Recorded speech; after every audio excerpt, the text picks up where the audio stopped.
Israel Iran వార్కు సంబంధించి war zone breaking news అందుతోంది. ఇజ్రాయెల్ పై ఇరాన్ భీకర దాడులు చేసింది. పతావన్ క్షిపణులతో దాడులు చేసింది ఇరాన్. సైనిక స్థావరాలు, ఎయిర్ బేస్లు లక్ష్యంగా అటాక్స్ మొదలుపెట్టేసింది. ఇజ్రాయెల్ పైకి మిసైల్స్ ప్రయోగిస్తోంది ఇరాన్. ఇజ్రాయెల్ రక్షణ వ్యవస్థను ఇరాన్ ధ్వంసం చేసుకుంటూ పోతోంది. ఇజ్రాయెల్ ప్రధాన హాస్పిటల్ సొరోఖాపై బాంబులు పడ్డాయి. బాంబుల దాటికి హాస్పిటల్ పూర్తిగా ధ్వంసమైన పరిస్థితుంది. శిథిలాల కింద 100 మంది పేషెంట్లు ఉన్నట్టుగా సమాచారం వస్తుంది. బిగ్ బ్రేకింగ్ న్యూస్ మనం చూస్తున్నాం. భారీగా మృతులు ఉండే అవకాశం ఉన్నట్లుగా సమాచారం వస్తుంది. సోషల్ మీడియాలో ఈ దాడికి సంబంధించిన దృశ్యాలు వైరల్గా మారుతున్నటువంటి పరిస్థితి మనం స్క్రీన్లో కూడా చూస్తున్నాం. ఆ దృశ్యాల్ని ఇరాన్ ఇజ్రాయెల్ మధ్య భీకర యుద్ధం ఎటు దారి తీస్తోందన్న ఒక ఆందోళన ప్రపంచ దేశాలు కూడా పట్టుకుంది. రెండు వైపుల నుంచి బాంబు దాడులు ఇక పీక్ స్టేజ్కు చేరుకున్న పరిస్థితి ఉంది. ఇజ్రాయెల్పై ఇరాన్ దళాలు ఏ విధంగా విరుచుకుపడుతున్నాయో విజువల్స్ చూస్తే అర్థమవుతుంది. ఇరాన్ ప్రయోగిస్తున్న బాలిస్టిక్ క్షిపణుల కారణంగా ఇజ్రాయెల్ రక్షణ వ్యవస్థ ధ్వంసమైంది. ఇజ్రాయెల్లోని ఆసుపత్రులు, స్కూల్స్, నివాస ప్రాంతాల్లోకి ఇరాన్ క్షిపణులు దూసుకెళ్తున్నాయి. దీంతో భారీగా ప్రాణ నష్టం జరిగినట్టుగా కనిపిస్తోంది. తాజాగా ఇరాన్ బాలిస్టిక్ క్షిపణులు ఇజ్రాయెల్లోని పలు నగరాల్లో బీభత్సం సృష్టించాయి. Tel Aviv, Ramat Gan, Holon, Beersheba నగరాలపై ఇరాన్ విరుచుకుపడుతోంది. అక్కడ భయానక వాతావరణం కనిపిస్తుంది.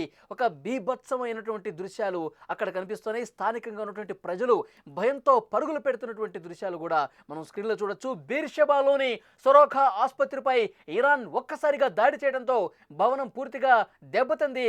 ఒక్కసారి విజువల్స్లో మీరు చూస్తే భవనం ఏ విధంగా దెబ్బతిందో మనం చూస్తున్నాం. పూర్తిగా కూడా గోడలన్నీ పగుళ్ళు కనిపిస్తున్నాయి. టైల్స్ కూడా పూర్తిగా పగుళ్ళు వచ్చేసినాయి. ఎక్కడికక్కడ పూర్తిగా కూలిపోతున్నటువంటి పరిస్థితి అక్కడ చూస్తూ ఉన్నాం. ఏ విధంగా దెబ్బతిందో, ధ్వంసమైందో దృశ్యాలు మనం చూడొచ్చు. హాస్పిటల్ లోపల ఇంకా పెద్ద ఎత్తున డ్యామేజ్ జరిగినట్టుగా తెలుస్తుంది. పేషెంట్లు తీవ్రంగా ఇబ్బంది పడ్డ పరిస్థితుంది. పూర్తిగా శిథిలాల లోపల కొంతమంది పేషెంట్లు కూడా ఉన్నారు అన్న సమాచారం వస్తుంది. ఇంకా పూర్తి వివరాలు రావాల్సి ఉంది. దెబ్బతిన్నటువంటి హాస్పిటల్కి సంబంధించి ఆ దృశ్యాలు మరికొద్ది సేపట్లోనే వస్తాయి. హాస్పిటల్ పూర్తిగా ఏ విధంగా ధ్వంసమైందో మనం చూస్తున్నాం. లోపలి భాగంలో అయితే పేషెంట్లు ఎక్కడైతే ఎక్కువగా ఉంటారో అక్కడ క్షిపణి దాడి జరిగినట్టుగా తెలుస్తోంది. అక్కడ పెద్ద ఎత్తున మృతులు ఉండే అవకాశం ఉన్నట్లుగా సమాచారం వస్తుంది. ఆసుపత్రిలో ఉన్న పేషెంట్స్ కావచ్చు, వైద్యులు కావచ్చు, ప్రాణ భయంతో పరుగులు పెడుతున్నటువంటి పరిస్థితుంది. ఈ దాడిలో పలువురు గాయపడ్డారు. అత్యవసర బృందాలు స్పందించడంతో వాళ్ళంతా ప్రాణాపాయం నుంచి కొంతమంది తప్పించుకున్నట్టుగా తెలుస్తోంది. దీనికి సంబంధించిన వీడియోలు సోషల్ మీడియాలో వైరల్గా మారుతున్నాయి. ఇరాన్ ఏ విధంగా దాడులు చేస్తుందో మనం చూస్తున్నాం. ఇజ్రాయెల్ ప్రముఖ ఆసుపత్రి సొరోఖా మీద దాడికి సంబంధించిన దృశ్యాలు మీరు స్క్రీన్ మీద చూస్తూ ఉన్నారు. ముఖ్యంగా ఇరాన్ దాడులు పూర్తిగా జనావాసాల్లోకి, ఆసుపత్రుల మీదకి, స్కూళ్ల మీదకి చేస్తున్నటువంటి పరిస్థితి ఇబ్బందులు పడుతుంది. ఇజ్రాయెల్ ప్రజలు, సాధారణ ప్రజానీకం ఇరాన్ చేస్తున్నటువంటి ఈ దాడుల వల్ల ఇబ్బందులు పాలవుతున్నారు. ఆసుపత్రి దాడిలో మృతుల సంఖ్య పెరిగే అవకాశం ఉన్నట్లుగా సమాచారం వస్తుంది. కానీ ఇజ్రాయెల్ మాత్రం కొంత యుద్ధ నీతి పాటిస్తోంది. ఏదైతే అణ్వస్త్రాలు తయారీ కేంద్రాలు ఉన్నాయో, రియాక్టర్స్ ఉన్నాయో వాటి మీద దాడి చేస్తుంది. అక్కడ సైనిక కేంద్రాలు ఉన్నాయో, చమురు క్షేత్రాలు ఉన్నాయో వాటి మీద దాడి చేస్తుంది.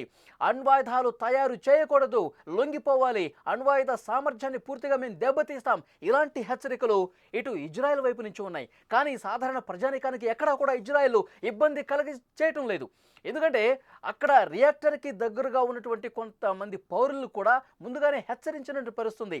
ఇరాన్లో అక్కడ ఆ ప్రముఖ ప్రభుత్వ అధికారిక ఛానల్ మీద దాడి చేసే సమయంలో కూడా జర్నలిస్టులను కూడా హెచ్చరించింది. మీరు అక్కడి నుంచి వెళ్ళిపోండి, అక్కడ దాడి చేసే ప్రయత్నం చేస్తూ ఉన్నాము, అక్కడ క్షిపణి దాడులు జరుగుతాయి. అలాగే రియాక్టర్లు ఉన్న ప్లేసులో, సెంట్రిఫ్యూజుల తయారీ కేంద్రాల్లో, ఇక్కడ ఇలాంటి ప్లేసుల్లో దాడులు చేసేటప్పుడు ముందస్తు హెచ్చరికలు చేస్తోంది ఇజ్రాయెల్.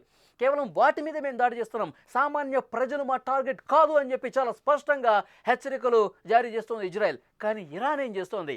యుద్ధం మొదలైంది అంటూ ఖమేనీ ఎప్పుడైతే పోస్ట్ పెట్టారో ఇక సామాన్య ప్రజలు లేదు, అక్కడ స్కూల్లో ఉన్నటువంటి పిల్లలకు లేదు, మహిళలు లేదు, జనావాసాల మీదకి దాడులు చేస్తున్న పరిస్థితుంది. ఆసుపత్రుల్ని టార్గెట్ చేస్తున్న పరిస్థితుంది. ప్రముఖ ఆసుపత్రి సొరాఖా మీద దాడి చేసి 100 మంది పేషెంట్ల జీవితాలతో ఆటలాడుకుంటుంది ఇరాన్. ఈ యుద్ధ పరిస్థితి చూస్తే అదే మనకు అర్థమవుతోంది. అందుకే ట్రంప్ కూడా తీవ్రంగా హెచ్చరిస్తున్నాడు. మీరు చర్చలు చేసేందుకు సమయం మించిపోయింది, ఇంకా మీరు దుందుడుగ్గా వ్యవహరిస్తూనే ఉన్నారు, ఇంకా మా హెచ్చరికల్ని పెడచెవిన పెడతా ఉన్నారు, మీకు యుద్ధమే కావాలి అంటే గనక కాసుకోండి అని ట్రంప్ కూడా హెచ్చరించిన పరిస్థితి అంటే దానికి ఖమేనీ కూడా లెక్క చేయనటువంటి పరిస్థితి ప్రస్తుతం ఉందంటే రెండు దేశాల యుద్ధం ఎంత సీరియస్గా ఉందో అర్థమవుతోంది. ఈ బీభత్స భయానక దాడులు చూస్తూ ఉంటే సామాన్య ప్రజలు బెంబేలెత్తిపోతున్నారు. ముఖ్యంగా ప్రపంచ దేశాలన్నీ కూడా ఈ యుద్ధం ఎటువైపు దారి తీస్తుందని ఒక ఆందోళన కల్పిస్తోంది.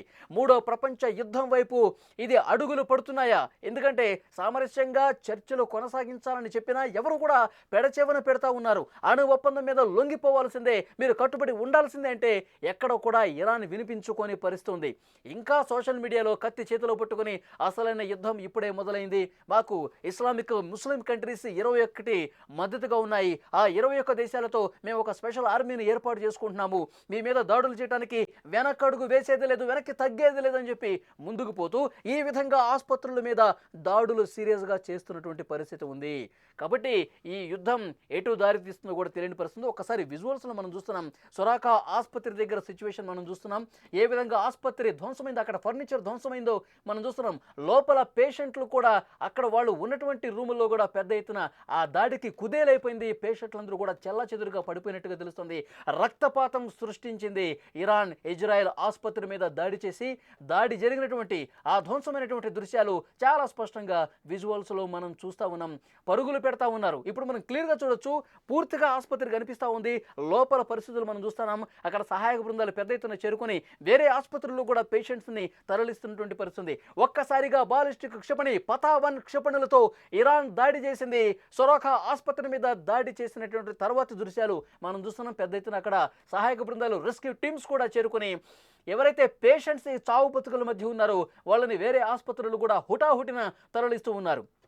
కాబట్టి ఇక్కడ యుద్ధ వాతావరణం ఎంత దారుణంగా ఉంది, ఎంత భయానకంగా ఉంది, ఎంత భీతి గొలిపే విధంగా ఉందో ఆ దృశ్యాలు చూస్తుంటే మనకు అర్థమవుతుంది. పెద్ద ఎత్తున పొగ మంటలు కనిపిస్తున్నాయి. పతావన్ క్షిపణులతో సొరాకా ఆసుపత్రి మీద దాడి జరిగిన తర్వాత చూస్తున్నారు ఆ దృశ్యాలు. ఇరాన్ ఇజ్రాయెల్ మధ్య యుద్ధం ఇప్పట్లో ఆగేలా కనిపించట్లేదు. రెండు వైపుల నుంచి బాంబు దాడులు పీక్ స్టేజ్కు చేరుకుంటా ఉన్నాయి. ఇజ్రాయెల్పై ఇరాన్ దళాలు ఏ విధంగా విరుచుకుపడుతున్నాయో చూస్తున్నాం. బాలిస్టిక్ క్షిపణుల కారణంగా ఇజ్రాయెల్ రక్షణ వ్యవస్థ పూర్తిగా ధ్వంసమైంది. ఇజ్రాయెల్లోని ఆసుపత్రులు, స్కూళ్లు, నివాస ప్రాంతాలు ఒకటి కాదు, అన్నింటి మీద ఇక దాడులు కొనసాగుతాయని చెప్పి స్పష్టమైన హెచ్చరిక ఇరాన్ నుంచి వచ్చింది. దానికి అనుగుణంగానే ఈ దాడులు జరుగుతున్న పరిస్థితి.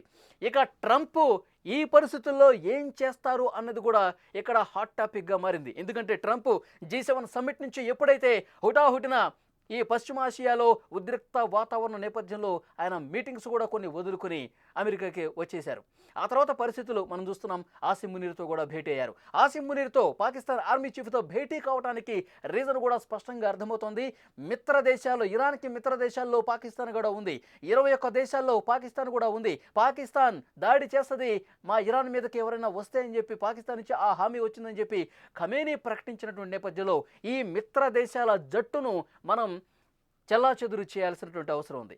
ఈ మిత్ర దేశాలు ఒకటిగా ఉంటే ఎప్పటికైనా ఇబ్బంది అని చెప్పి ట్రంప్ భావించిన నేపథ్యంలో మీరు ఇరాన్తో కలవద్దు, ఇరాన్కి సహకారం అందించొద్దు, ఇరాన్తో కలిసి మీరు దాడులు చేయొద్దు అని చెప్పేందుకే ఆసిమ్ మునీర్ని పిలిచి చర్చలు జరిపాడని చెప్పి సమాచారం వస్తుంది. సో ట్రంప్ గ్రౌండ్ వర్క్ చేస్తూ ఉన్నారు.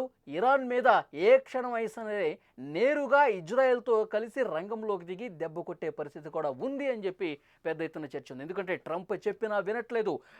అణ్వస్త్రాల తయారీకి సంబంధించి మీరు అక్కడే ఆగిపోండి, మీరు అణ్వాయుధాలు తయారు చేయటం మాకు ఇష్టం లేదు, అది ప్రపంచానికే ప్రమాదకరం, ఇప్పటికైనా లొంగిపోకమని మీరు ఇప్పటికే తీవ్ర నష్టాన్ని చవిచూశారు, ఇంకా మీరు భారీ మూల్యం చెల్లించుకోక తప్పదు అంటూ ట్రంప్ హెచ్చరించిన ఖమేనీ వినిపించుకోలేదు.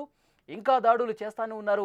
ఇంకా పదునైనటువంటి ఆయుధాలతో, బలమైనటువంటి క్షిపణులతో దాడులు కొనసాగుతున్నాయని ఈరోజు తాజాగా పతావన్ బాలిస్టిక్ క్షిపణులతో ఇజ్రాయెల్ గగనతనాన్ని ఛేదించుకుంటూ సొరాకా ఆసుపత్రి మీద దాడి చేసి అక్కడ పెద్ద ఎత్తున సామాన్య ప్రజానీకానికి, పేషెంట్లకు ఇబ్బంది కలగజేస్తూ ఆసుపత్రి ఏ విధంగా ధ్వంసమైందో మనం చూస్తూ ఉన్నాం.